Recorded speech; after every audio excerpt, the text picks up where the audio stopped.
"Sir, I'm sorry. We can't keep your son here any longer." The sentence hung in the air like a verdict. But this wasn't about a child being expelled from school. It was about a janitor losing her job for daring to teach a boy to speak with his hands. What happened afterward would prove that the person least expected to make a difference sometimes becomes the one who changes everything. The Riverside Center for Special Education was a world where everything was strictly divided. Therapists with advanced degrees worked behind glass doors, administrators gave orders from polished offices, and the janitorial crew pushed their carts in silence, unnoticed, except when something needed cleaning. This was a place where badges and diplomas determined who mattered and who didn't. Claire Morgan knew how to disappear. At 29, she moved quietly through those gleaming halls like a shadow, present but unseen. Her worn blue uniform felt like a disguise, erasing whatever dreams she had once carried. Each night, as she scrubbed floors, she overheard fragments of therapy sessions, voices of children struggling, doctors encouraging, parents worrying. And though her mop kept moving, something inside her ached, because Claire wasn't just a janitor. She carried something no certificate could measure, the ability to speak with her hands, to give voice to silence. She knew sign language.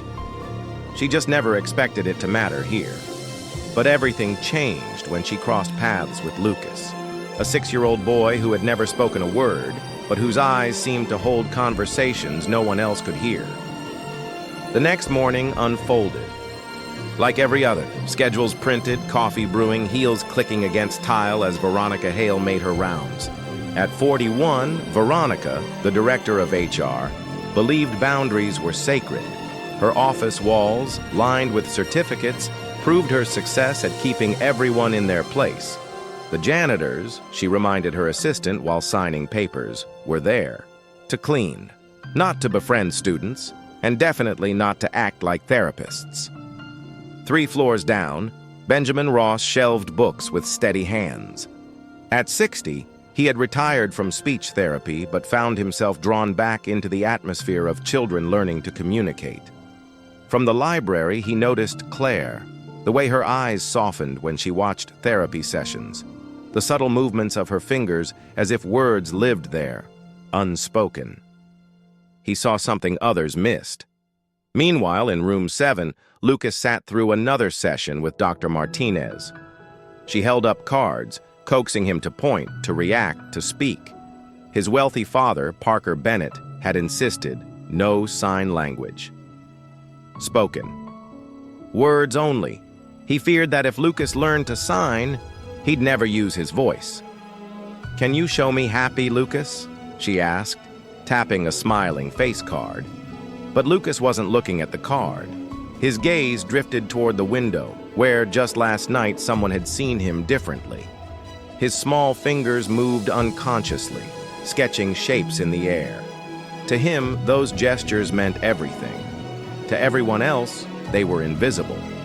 That evening, when Claire returned with her cleaning cart, something shifted. She began leaving quiet traces, chalk lines on the board shaped like hand signs, picture books placed just so. Nothing obvious, nothing anyone else would notice. But Lucas noticed. Over weeks, their hidden language grew. Through the glass, Claire showed him signs. Yes, no, thank you, friend, help. He mirrored each one with fierce focus. For the first time, someone wasn't demanding words. Someone was giving him another way to be heard. Then one Tuesday, in art therapy, Lucas stunned everyone. While others scribbled houses and stick figures, he carefully drew 2 hands forming the sign for thank you. Dr. Martinez froze. Her pulse quickened. Parker Bennett had been clear. No sign language. Yet here it was, drawn boldly on paper. "Lucas," she said sharply, "where did you learn this?" The boy looked at her with eyes far too wise for his age. He tapped the drawing, then his heart, silent, steady. Within minutes, Veronica was on the phone. "We have a situation. Someone has been teaching Lucas sign language against explicit instructions." By that afternoon, security footage was under review, frame by frame, night after night. And then, one Thursday evening in October, they found Claire, the janitor who was never supposed to matter, had just changed everything. Had fallen during recess, scraping his knee badly enough to require bandages. The day staff had cleaned the wound, but the boy remained shaken, clutching his teddy bear.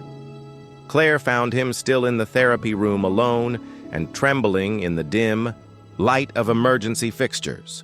Dr. Martinez had stepped out to consult with the nurse about Lucas's continued distress, leaving the door ajar, as was protocol. Hearing Lucas's quiet sobs, Claire slipped inside, not as a janitor, but as someone who recognized the sound of a child in pain. "You're okay." She signed, her movements fluid and certain. "You're safe." Lucas looked up through tears, then slowly, carefully signed back. "It hurt. Everything hurts." "I know," Claire responded both in sign and whisper. "But you're brave. Braver than you know, and you're not alone anymore." For the first time since his fall, Lucas smiled. Not the polite expression he showed doctors and teachers, but something real and radiant. He reached out and signed something more complex. "Nobody else talks like this, just you and me. That makes us special."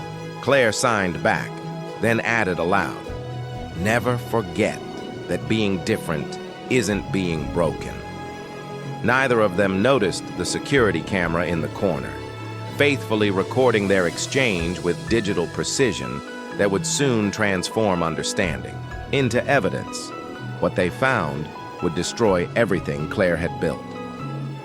Friday morning brought an unusual tension to the Riverside Center, the kind of electric anticipation that preceded storms.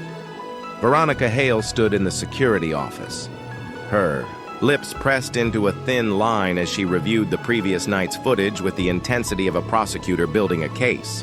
The evening security guard, Pete, had been reviewing footage for routine maintenance issues when Veronica requested a comprehensive audit of all interactions with Lucas. There, she pointed at the screen where Claire knelt beside Lucas, her finger, leaving a smudge on the monitor. Unauthorized contact with a student, physical proximity, emotional engagement. This is exactly the kind of liability we cannot afford. Pete, who'd worked nights for 15 years, shifted uncomfortably in his chair. He'd been focused on monitoring the main entrances and hadn't been systematically reviewing therapy room footage that wasn't part of his regular duties. She was just helping the kid, Mrs. Hale. He'd fallen and was crying. Didn't seem harmful. Harmful. Veronica's voice could have frozen coffee. The word hung in the air like an accusation. "Do you understand the legal implications, the insurance complications? This woman is a part-time janitor, not a licensed therapist. She has no business interacting with our students, regardless of her intentions." But Veronica's real concern went deeper than liability. She'd built her career on maintaining clear hierarchies, on ensuring that everyone understood their place in the organizational ecosystem. Like pieces on a chessboard, cleaners cleaned, therapists provided therapy, administrators administered. When those lines blurred, everything she'd worked to establish came under threat. The very thought of a maintenance worker succeeding where credentialed professionals had failed challenged the fundamental assumptions that governed her world. By noon, Claire had been summoned to human resources. She sat across from Veronica's imposing mahogany desk, still wearing her cleaning uniform, her hands folded in her lap like a child awaiting punishment. The office smelled of expensive perfume and polished leather, creating an atmosphere designed to intimidate. "Ms. Morgan." Veronica began sliding a printed email across the polished surface with the ceremony of serving a warrant. "After consultation with the facility director and our legal team, we are issuing your immediate termination notice. Your contract specifically prohibits unauthorized interaction with students, and the video evidence is quite clear." Claire's eyes scanned the formal language that reduced her gentle act of kindness to a breach of professional boundaries and violation of institutional policy. Her throat tightened, but she remained silent, understanding that in places like this, explanations from people like her were rarely welcome. I don't understand why someone in your position would think they could. Veronica paused, searching for words that wouldn't sound too cruel, though her tone suggested cruelty was exactly what she intended. Our students require specialized care from trained professionals. Whatever you thought you were doing, I was helping him, Claire said quietly, her first words since entering the office. Her voice carried a strength that surprised them both. He needed someone to understand him. Understanding isn't your job. Cleaning is. Veronica's response was swift and sharp, designed to end the conversation before it could challenge her authority. You overstepped your bounds, Miss Morgan. Good. Intentions don't excuse professional misconduct. 3 floors below, Benjamin Ross was reshelving books when he overheard 2 therapists discussing Claire's termination in hushed, disapproving tones. He'd seen enough institutional politics during his 4 decades in education to recognize the pattern: someone with genuine talent being dismissed because they didn't fit the expected mold. The conversation drifted through the basement stacks like smoke carrying words that made his chest tighten with familiar anger.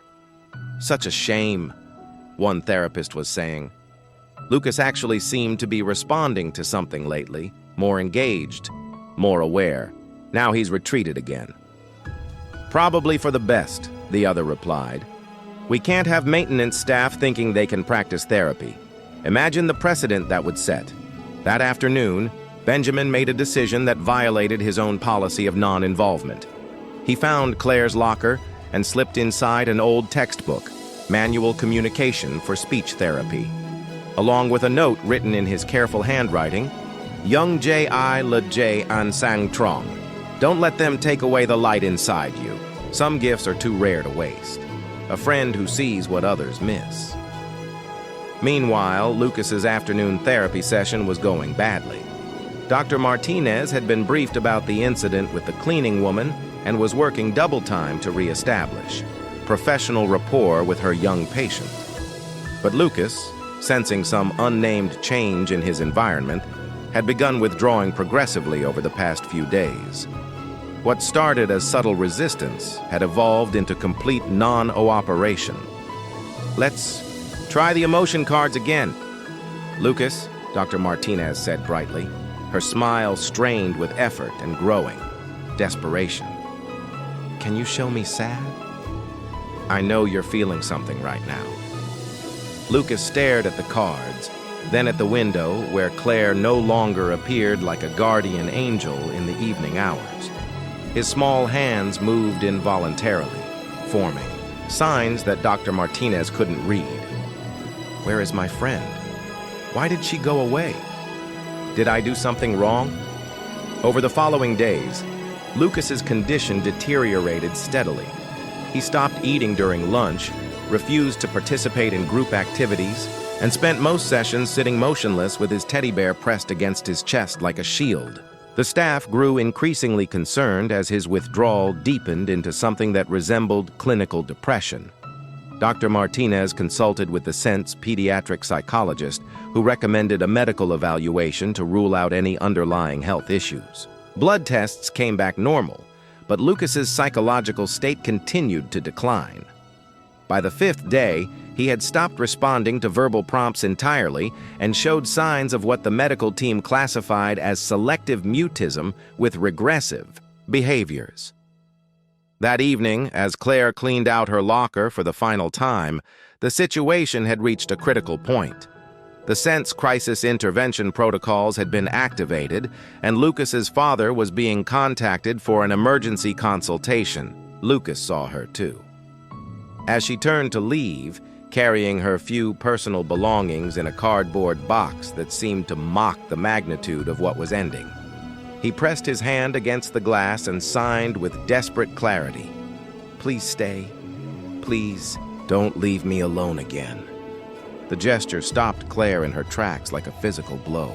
She looked around the empty hallway, then back at the little boy whose world had just become smaller again. Every rule told her to walk away, to accept her dismissal with grace, and move on to whatever came next. Every instinct told her to stay, to fight, to find some way to bridge the growing distance between her and this child who'd become more than a student. He'd become her purpose. She was still deciding when footsteps echoed down the corridor with the measured cadence of someone who owned the very ground they walked on. A tall man in an expensive suit approached someone she'd never seen before. Moving with the quiet confidence of ownership, his presence seemed to fill the hallway, commanding attention without demanding it. Parker Bennett, Lucas's father and CEO of the tech company that funded the center, had received an urgent call from Dr. Martinez an hour earlier. "Mr. Bennett, I'm afraid we need you to come in immediately. Lucas has experienced a significant regression, and we've activated our crisis intervention protocols. We may need to discuss alternative placement options." The drive to the center had been the longest 20 minutes of Parker's life. Since his wife's death 2 years earlier, Parker had thrown himself into work, trusting the professionals to handle what he couldn't bear to face his son's silence that reminded him so painfully of the conversations he'd never have with his wife again, what he saw through that window. His son, desperately signing to a woman in a maintenance uniform, communicating with more emotion and clarity than Parker had witnessed in 6 years of life, would change everything he thought he knew about communication, worth, and the people he'd never bothered to notice. The woman was responding in the same fluid language, her hands moving with the grace of someone fluent in silence. Lucas was crying, but still signing, pouring out his small heart to someone who understood every gesture. It was the most beautiful and heartbreaking conversation Parker had ever witnessed. But Parker Bennett was about to make a decision that would shock everyone. Parker Bennett stood frozen in the hallway, watching his son communicate with more emotion than he'd seen in 6 years of shared existence. The woman in the maintenance uniform wasn't just cleaning. She was listening. Really listening in a language Parker had never bothered to learn, despite having a child who desperately needed it. As CEO of Tech Venture Solutions and primary benefactor of the Riverside Center, Parker was accustomed to having answers, or at least having people who provided them efficiently and without emotional complications. But watching Lucas sign with high, desperate fluency to someone who understood every gesture left him completely unprepared for the magnitude of his own failure as a father. Claire noticed him first. The expensive suit that probably cost more than she made in 3 months. The careful posture that spoke of boardrooms and power lunches. The way he commanded space even in silence. This had to be Lucas's father, the man who funded this entire operation but had never learned to communicate with his own child. Her heart sank as she realized how this must look. The fired cleaning woman lingering after hours, the troubled child reaching out to someone he shouldn't. Trust. She stepped back from the window, gathering her dignity like armor against the judgment she expected to see in his eyes. "I was just leaving, Mr. Bennett. I don't work here anymore." Parker's voice, when it came, was quieter than she'd expected, carrying none of the executive authority she'd braced herself against. "What is he saying?" Claire hesitated, caught between professional boundaries that had already been shattered and a child's desperate need for translation. Professional protocol demanded she deflect excuse herself, disappear back into the invisible world of people who weren't supposed to matter. But Lucas was still at the window, his small hands moving an urgent conversation with someone who finally understood his language. "He's saying he's scared." Claire translated, her voice barely above. A whisper, each word carefully chosen. "He's asking why his friend had to go away. He wants to know if he did something wrong. He's telling me that the doctors don't understand when he tries to talk to them. He feels invisible." Parker's throat constricted as he watched his son continue, signing the boy's small face with tears that caught the hallway's fluorescent lighting. In boardrooms and conference calls, Parker commanded respect through decisiveness and control. But watching his son's silent desperation, He felt the profound helplessness of someone who'd never learned the right language for love. You can understand all of that. He asked, his voice carrying wonder and self-remination in equal measure. Sign language was going to be my major, Claire said, then caught herself. She didn't owe this man her story, her dreams, deferred her reasons for pushing a mop instead of pursuing her calling. But something in his expression, vulnerability masquerading as curiosity, made her continue before I had to drop out. Why? The question was simple, but Claire heard layers beneath it. Genuine curiosity mixed with something that might have been respect, or perhaps the recognition of one's sacrifice by someone who'd made different choices. She looked back at Lucas, still waiting by the window like a small sentinel, and made a choice that felt like stepping off a cliff. My younger brother was born deaf. When our parents died in a car accident, I became his guardian. He was only 8, and college seemed less important than making sure he had what he needed. She paused, watching Parker's expression shift from curiosity to understanding, to something that might have been regret. I learned ASL to talk to him, to really talk to him. It became our secret language, our way of connecting when the world felt too loud and overwhelming. He's in college now, got a full scholarship to Gallaudet University. He's studying to become a deaf education teacher. And Lucas has things to say, important things. He's just been waiting for someone who speaks his language. Claire's voice grew stronger as she spoke about the boy who'd become her unexpected calling. He's brilliant, Mr. Bennett. He understands everything, feels everything, sees things that others miss. He just needs someone to listen with their eyes instead of their ears. Parker moved closer to the window where his son waited, and Lucas looked up at his father, the man who provided everything except understanding, with eyes that held both hope and years of accumulated disappointment. Slowly, carefully, Lucas raised his hands and signed a single word. Daddy. It was the first time Lucas had ever called him anything. Parker's eyes filled with tears he hadn't allowed himself to shed since his wife's death 2 years earlier, when cancer had taken the one person who'd understood that love sometimes meant learning an entirely new language. His wife had actually suggested ASL for Lucas months before her death, but Parker had dismissed it, trusting the sense oral communication approach. Now he realized what they'd both been missing. Can you teach me how to talk to him? That's not my decision anymore, Claire said gently, glancing down at the termination notice still clutched in her hand. I was terminated this afternoon for inappropriate contact with students. By whom? The question carried the sharp edge of executive authority returning like muscle memory, and Claire realized she might have just created a bigger problem than her own unemployment. The last thing she wanted was to cause more trouble for people who were just trying to do their jobs, even if those jobs had become obstacles to a child's communication. It doesn't matter. Rules are rules, and I broke them. She looked back at Lucas one more time, memorizing the sight of him signing his frustration and confusion to an empty window. Maybe it's better this way. Maybe he needs to work with real professionals. Rules, Parker said slowly, his voice carrying the weight of someone who'd spent years creating systems that he was only now beginning to question, are made by people, and people can change them. Monday morning brought changes to the Riverside Center that no one had anticipated, though they would unfold over the following weeks rather than overnight. Parker Bennett arrived early, requesting an immediate meeting with Veronica Hale and the facility director. Their conversation was brief, professional, and decisive. The kind of discussion that left no room for misinterpretation or appeal.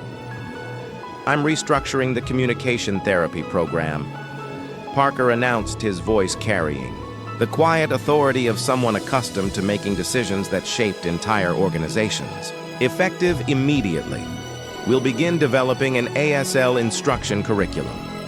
And I want to hire a communication specialist to work directly with students who might benefit from alternative forms of expression. Veronica's carefully constructed, Objections about liability, about professional standards, about the precedent this might set dissolved against the simple reality that Parker Bennett's funding made everything possible, including her own position. 2 weeks later, Claire received a phone call that left her staring at her reflection in disbelief. "Miss Morgan, this is Parker Bennett. I need to see you in my office immediately." An hour later, she sat across from Lucas's father in his downtown office, her hands folded in her lap as he silently opened his iPad. Without a word, he turned the screen toward her. The security footage played in crisp detail.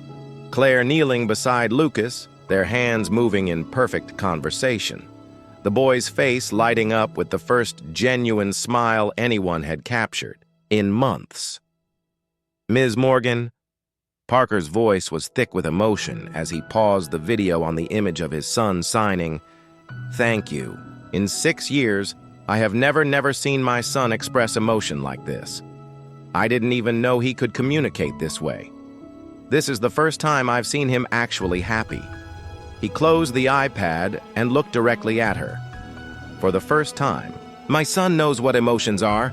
I don't know what to say except thank you."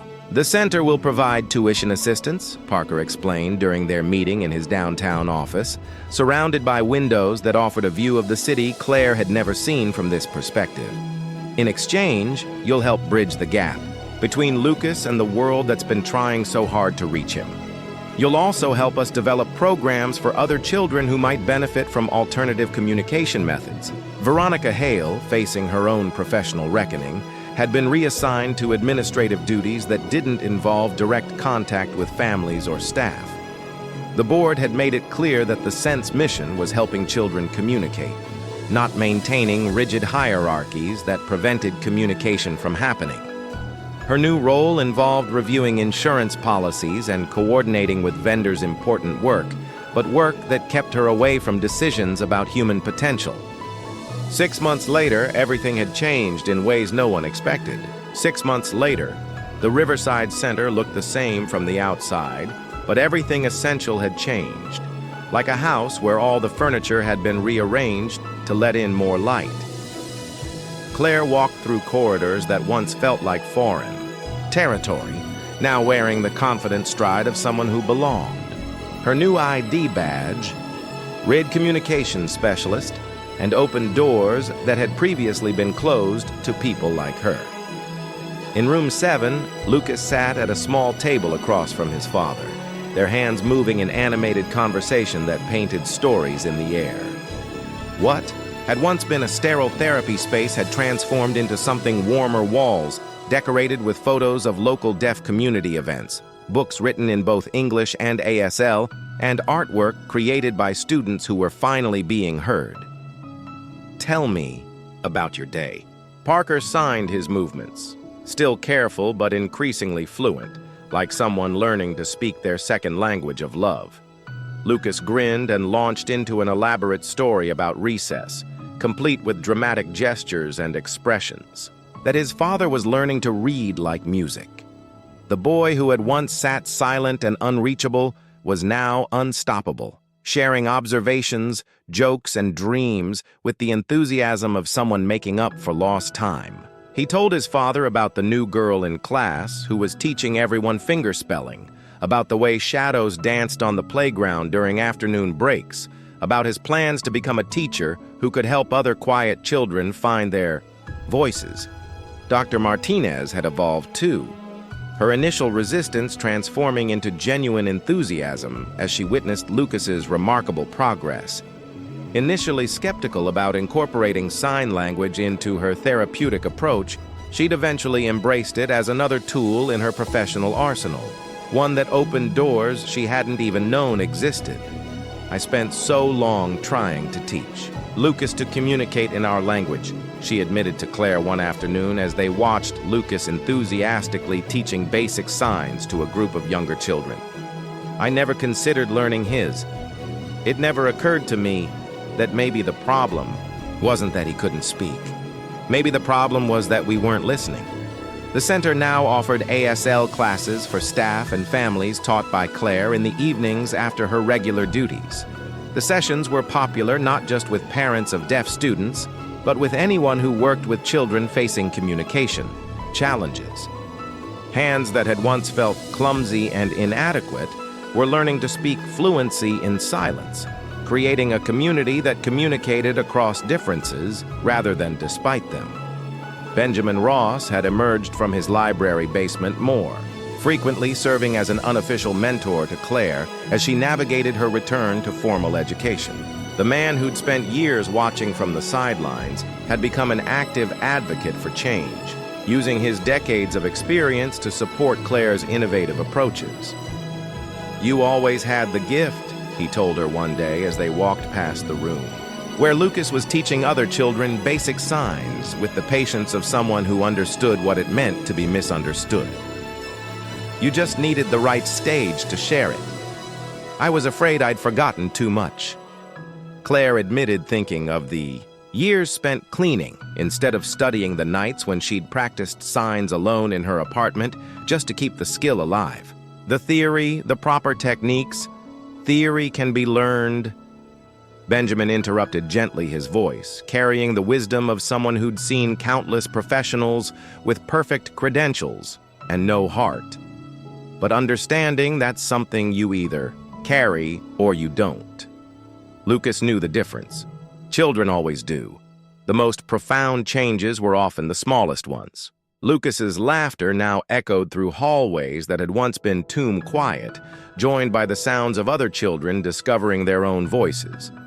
Other students had begun incorporating sign language into their play, creating an inclusive environment where communication took many forms.